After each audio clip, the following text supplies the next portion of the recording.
Bulatkan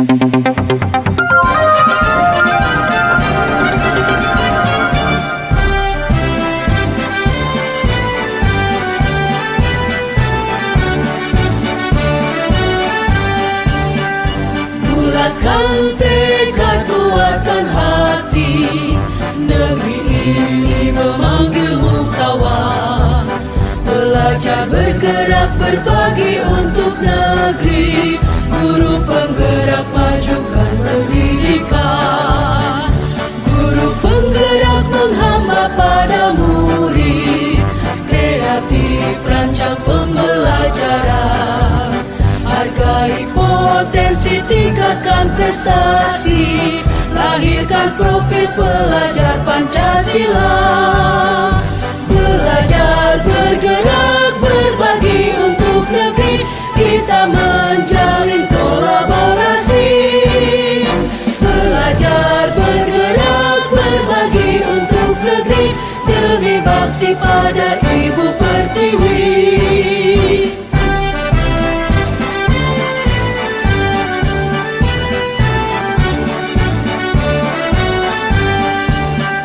Bulatkan tekad, kuatkan hati, negeri ini memanggilmu kawan. Assalamualaikum warahmatullahi wabarakatuh. Waalaikumsalam.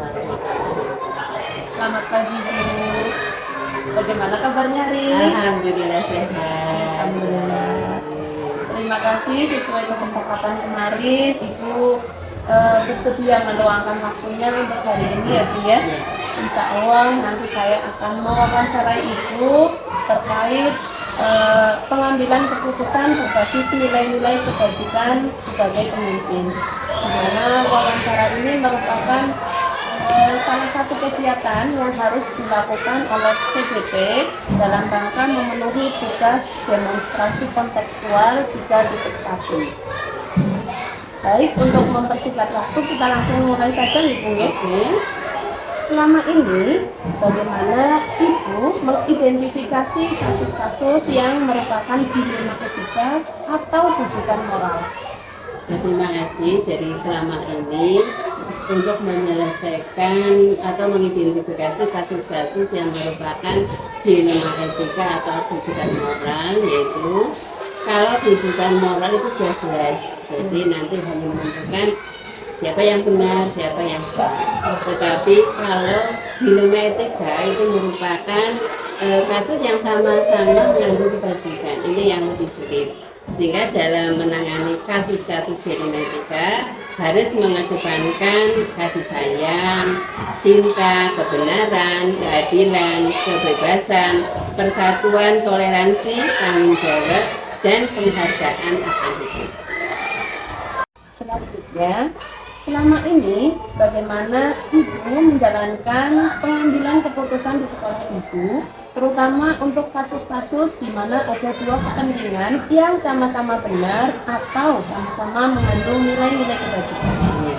Jadi selama ini dalam menjalankan pengambilan keputusan di sekolah, terutama untuk kasus-kasus di mana ada dua kepentingan yang sama-sama benar atau sama-sama mengandung nilai kebajikan, yaitu biasanya mempertimbangkan apakah yang benar untuk satu orang atau sekelompok kecil atau sekelompok besar. Saya juga mempertimbangkan seberapa besar hal tersebut memberikan manfaat untuk jangka pendek ataupun jangka panjang. Pertanyaan ketiga, langkah-langkah atau prosedur seperti apa yang biasa Ibu lakukan selama ini? Jadi langkah-langkah atau prosedur yang saya ambil antara lain yaitu mengidentifikasi masalah. Terus berikutnya mengumpulkan fakta siapa saja yang terlibat, apa, di mana, bagaimana kasus itu terjadi, dan berikutnya mempertimbangkan apakah keputusan yang nanti saya ambil akan membawa kebaikan bagi orang banyak sesuai aturan atau tidak. Hal-hal apa saja yang selama ini Ibu anggap efektif dalam pengambilan keputusan pada kasus-kasus dilema etika? Hal-hal yang selama ini saya anggap efektif dalam mengambil keputusan pada kasus-kasus dilema etika, yaitu antara lain satu, yaitu mendasarkan keputusan pada nilai-nilai kebajikan. Yang kedua, mempertimbangkan kebermanfaatan bagi orang banyak. Yang ketiga, mempertimbangkan rasa kepedulian seandainya kita berada di posisi orang tersebut. Berikutnya, hal-hal apa saja yang selama ini merupakan tantangan bagi Ibu dalam pengambilan keputusan pada kasus-kasus dilema etika? Hal-hal yang selama ini merupakan tantangan di dalam kami mengambil keputusan pada kasus-kasus dilema etika, yaitu yang pertama, menganggap kasus yang terjadi adalah kasus yang remeh. Yang kedua, menginginkan kasus segera terselesaikan tanpa melewati langkah-langkah yang seharusnya dilakukan. Yang ketiga, terlalu banyak orang yang dilibatkan dalam menyelesaikan kasus. Berikutnya, apakah Ibu memiliki sebuah kata-kala atau jadwal tertentu dalam sebuah penyelesaian kasus dilema etika? Apakah Ibu langsung menyelesaikan masalah di tempat atau memiliki sesuai jadwal untuk menyelesaikannya? Bentuk atau prosedur seperti apa yang Ibu jalankan? Jadi saya tidak memiliki kata-kata atau jadwal di mana kalau ada suatu masalah yang perlu diselesaikan, saya selesaikan. Prosedur yang saya lakukan antara lain yaitu menganalisis kasus, terus membuat pertimbangan yang matang, belajar dari pengalaman menyelesaikan kasus sebelumnya. Adakah seseorang atau faktor-faktor apa yang selama ini mempermudah atau membantu Ibu dalam pengambilan keputusan berkaitan kasus-kasus dilema etika? Oke. Pihak yang saya libatkan dalam mengambil keputusan itu biasanya Dewan Guru, komite sekolah, wali siswa, pengawas atau KWK, tergantung dari kasus yang ada. Dari semua hal yang telah disampaikan, pembelajaran apa yang dapat Ibu petik dari pengalaman Ibu dalam mengambil keputusan yang berkaitan dengan dilema etika? Dalam mengambil keputusan, kita harus lebih berhati-hati, mengutamakan nilai-nilai kebajikan, keadilan, dan tidak merugikan semua pihak dengan menerapkan prinsip dan langkah-langkah dalam mengambil keputusan. Terima kasih atas waktu dan kesempatan yang Ibu berikan.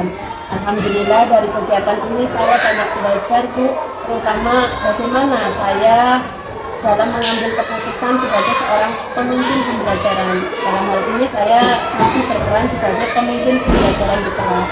Semoga kedepannya saya bisa terus belajar dari Ibu. Sekali lagi terima kasih. Ya, sama-sama dan semoga Insya Allah.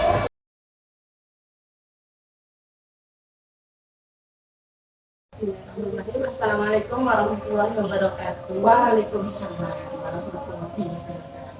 Bagaimana ini kabarnya Bu Atin? Alhamdulillah. Ini saya bersilaturahmi ke sini dalam rangka memenuhi tugas calon guru penggerak untuk mewawancarai Ibu terkait pengambilan keputusan yang berkaitan dengan dilema etika dan etika. Kira-kira Ibu bersedia ya? Oke, kita langsung mulai saja Ibu ya. Selama ini bagaimana Anda dapat mengidentifikasi kasus-kasus yang merupakan dilema etika dan etika? Tugas sehari-hari pada saya selaku kepala sekolah menjumpai yang namanya dilema etika. Saya mengidentifikasinya di situ biasanya mesti ketika ada dilema etika maupun etika moral mesti ada dua pihak yang berkepentingan di situ.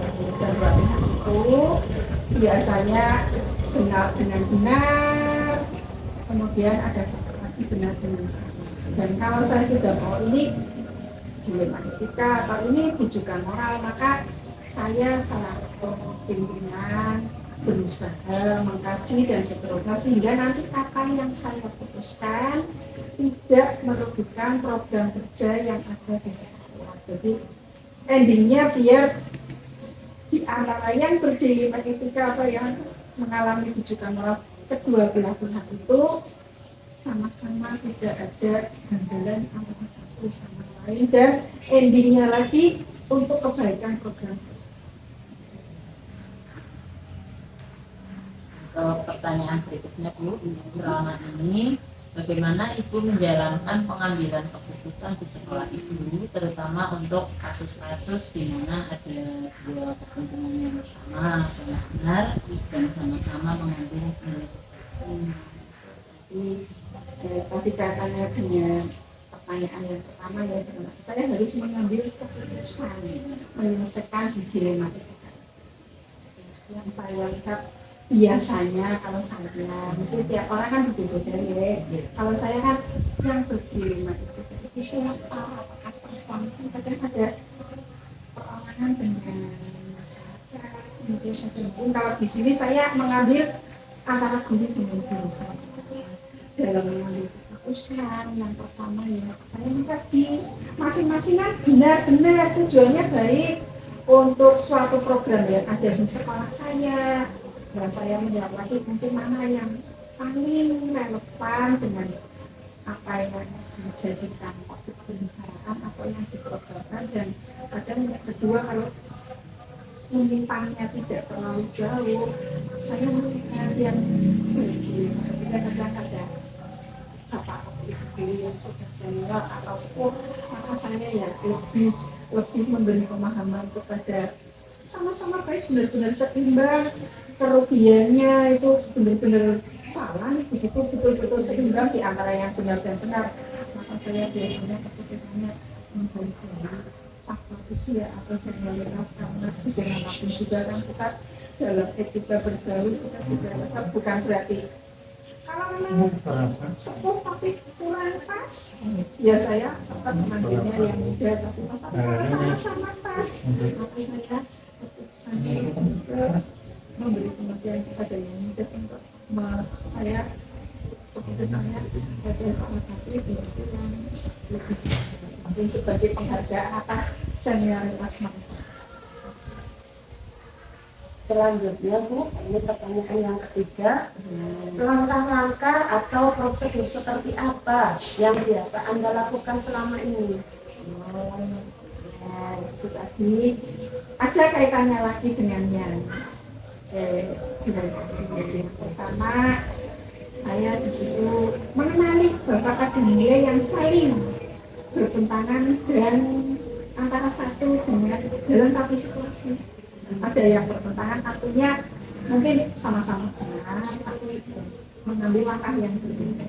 Misalnya dalam menyelesaikan mau mengadakan suatu lomba, nah misalnya kan ada yang satu menghendaki ini, satu menghendaki ini, tapi sama-sama baik. Nah berarti kan dalam satu situasi ada dua hal yang berbeda. Itu yang pertama. Kemudian biasanya yang kedua tadi menentukan yang ketiga. Itu juga yang terlibat di antara dua yang terlibat itu juga secara manusia saya mempengaruhi bukan berarti saya subjektivitasnya tinggi, tapi tadi ke faktor senior. Nah yang ketiga kemudian kumpulkan fakta yang relevan. Yang keempat kemudian ada semacam pertimbangan benar salah, yang benar yang mana. Kemudian yang kelima ada melakukan prinsip resolusi, kemudian ada investigasi, dan yang terakhir saya membuat keputusan. Nah, dari keputusan itu siapa yang bermasalah, siapa yang benar, siapa yang salah. Pada saatnya nanti harapannya dengan mengenali apa yang melakukan apa yang saya ngomong tadi, harapannya saya bisa mengambil keputusan minimal mendekati. Untuk pertanyaan berikutnya, apa saja yang selama ini Ibu anggap efektif dalam pengambilan keputusan, utamanya pada kasus-kasus etika yang terjadi di sekolah? Hal apa yang selama ini Ibu anggap efektif dalam pengambilan keputusan pada kasus-kasus etika yang terjadi di sekolah Ibu selama ini? Dalam mengambil keputusan, saya biasanya melakukan duduk bersama, dan saya biasanya tidak cuma membutuhkan antara dua orang yang terlibat dalam dilema etika itu, tapi saya ajak teman-teman yang lain. Ya kadang lewat rapat, tapi rapatnya lebih cenderung ke musyawarah bersama, kilat, nggak ada seremoni yang berlebihan, tapi dari situ saya gali yang satu seperti ini, yang satu seperti ini, terus disaksikan teman-teman, terus dalam keputusan saya juga kalau bisa melibatkan teman-teman yang lain sebagai masukan bagi saya, sehingga saya bisa memilih tadi keputusan yang bisa saya putuskan, ada hasilnya, tetapi dampak negatifnya bisa diminimalisir. Berikutnya, hal-hal apa saja yang selama ini merupakan tantangan dalam pengambilan keputusan pada kasus-kasus dilema etika? Manakala dilema etika, kalau misalnya cuma ini dengan dulu lebih mudah ya menyelesaikannya seperti tadi. Tapi kan kemudian ketika terjadi paradigma misalnya yang berkembang itu individu dengan masyarakat, ya kan lebih, kalau masyarakat kan kita melihat dampak yang lebih luas, sehingga keputusannya betul-betul harus pas. Nah kalau misalnya dulu dengan beberapa wali murid, saya tetap guru kan yang jelas itu melaksanakan program sekolahan, tapi kadang mereka maunya, ya saya berarti harus betul-betul membela guru saya juga, nanti dampaknya mungkin ada. Kalau mengikuti masyarakat dalam hal ini mungkin beberapa orang wali murid, dan nanti program sekolah nanti bisa tidak berjalan hanya karena saya mementingkan yang berdilema etika, saya pro yang masyarakat. Kemudian ketika benar salah, sebisa mungkin saya mengkaji yang kalau manusia ya yang mendekati benar, yang mendekati salah. Nah kalau yang ada benar salah kan lebih gampang. Mesti saya sebagai manusia yang berakal, mesti saya memutuskannya kepada hal-hal yang bersifat benar. Kemudian ketika terjadilah ini, ketika prinsip keadilan dan kasih, nah itu tadi sebagai manusia kadang saya tidak bisa harus begini, tetap ada prinsip keadilan juga dan rasa kasihan itu tetap, tapi kan lebih diutamakan keadilan. Kalau kita sudah cukup adil dan bisa diambil, baru kita melangkah ke prinsip ya kayak seperti tadi saya katakan, kasihan itu kita sampai ke kadang bisa kalau kadang ada orang tua yang punya pendapat bagus, anaknya punya pendapat sama-sama bagusnya, ya kadang saya tadi sebagai penghargaan diangkat kasihan. Dan yang terakhir itu kadang kalau ada terjadi program yang dalam arti yang berdilema itu jangka panjang atau jangka pendek, kita sesuaikan. Kalau kita butuhnya waktu secepatnya ya kita cari ya mungkin ambilnya jangka pendek. Kalau program yang berjenjang ya kita ambil program yang jangka panjang. Jadi ada beberapa klasifikasi di antara program jangka panjang jangka pendek, di antara pribadi dan masyarakat, di antara kebenaran dan salah, di antara rasa keadilan dan masyarakat.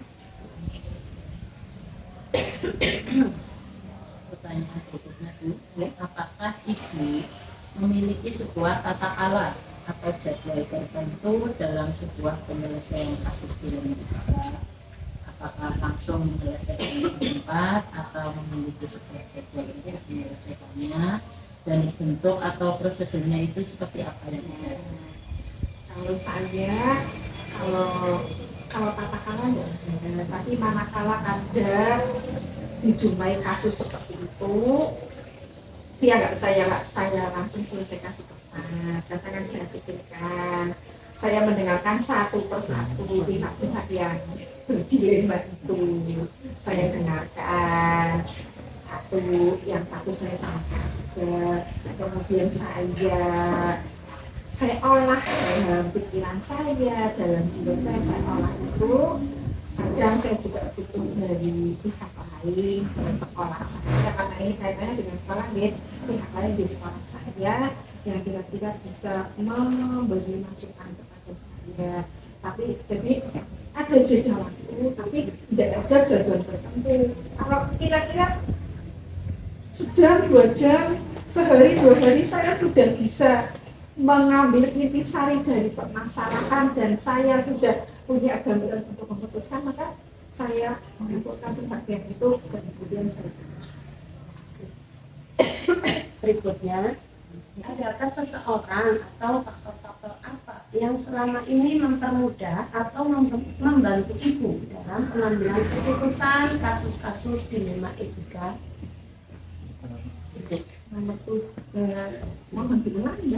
Adakah seseorang atau faktor-faktor apa yang selama ini mempermudah atau membantu ibu dalam pengambilan keputusan dalam kasus-kasus dilema etika? Ada pihak lain selain saya yang jelas, karena menurut saya keputusan dari pemikiran satu orang dengan beberapa orang biasanya keputusannya lebih bijak dari beberapa orang. Jadi kalau secara khusus tidak, tapi saya biasanya tadi seperti saya katakan di awal, saya tetap meminta pertimbangan, bisa juga dari atasan, dari teman sejawat, atau dari rekan guru di sekolah. Itu saya mintai pendapat sesuai dengan tupoksinya masing-masing. Kalau mohon maaf, kalau misalnya itu saya harus bertanya, keputusannya harus bertanya kepada atasan saya, ya saya konsultasinya dengan atasan. Tapi kalau cukup saya bertanya pada teman guru, kemudian memberi masukan, dan masukan itu menurut saya sudah bisa saya jadikan pertimbangan untuk saya mengambil keputusan. Jadi kalau seseorang khusus enggak, tapi sesuai dengan permasalahan yang dihadapi dan yang menjadi pokok persoalan dalam dilema etika. Bisa dengan teman sejawat, bisa dengan atasan, bisa dengan rekan-rekan guru yang ada di sekolah. Ibu, pertanyaan terakhir, dari semua hal yang sudah Ibu sampaikan tadi, pembelajaran apa yang dapat Ibu petik dari pengalaman Ibu selama ini dalam mengambil keputusan yang kaitannya dengan masalah dilema etika di sekolah? Hal yang saya petik, yang bisa saya dapat sebagai seorang pemimpin, saya jadi merasa lebih dewasa dalam menghadapi sesuatu, sehingga ketika mengambil keputusan kita sebagai seorang pemimpin tidak memperhatikan ego saya pribadi, tetapi saya bisa menjadikan saya dalam keputusan yang saya ambil, saya yang pertama untuk kepentingan sekolah. Jadi dari ibu, saya merasa menjadi keputusan harus berpegang pada hal yang bersifat maksimal tanpa meninggalkan hal-hal yang bersifat kemanusiaan dan kepedulian terhadap sesama. Begitu, sehingga masalah terselesaikan, tidak ada yang merasa malu atau merasa apa karena pendapatnya atau gagasannya tidak diterima, tidak menimbulkan kayak semacam kesedihan dan turun mental dan sebagainya. Terima kasih atas waktunya Ibu. Ini sudah memenuhi untuk pertanyaan yang kami butuhkan. Sekali lagi saya ucapkan terima kasih dan mohon maaf apabila dalam penyampaiannya tadi banyak yang kurang. Saya juga mohon maaf barangkali jawaban yang saya berikan tidak pas dengan apa yang konjenengan inginkan. Saya juga mohon maaf, mudah-mudahan apa yang saya sampaikan ada sedikit atau sekedar malah manfaat bagi lanjut bermanfaat bagi lanjut.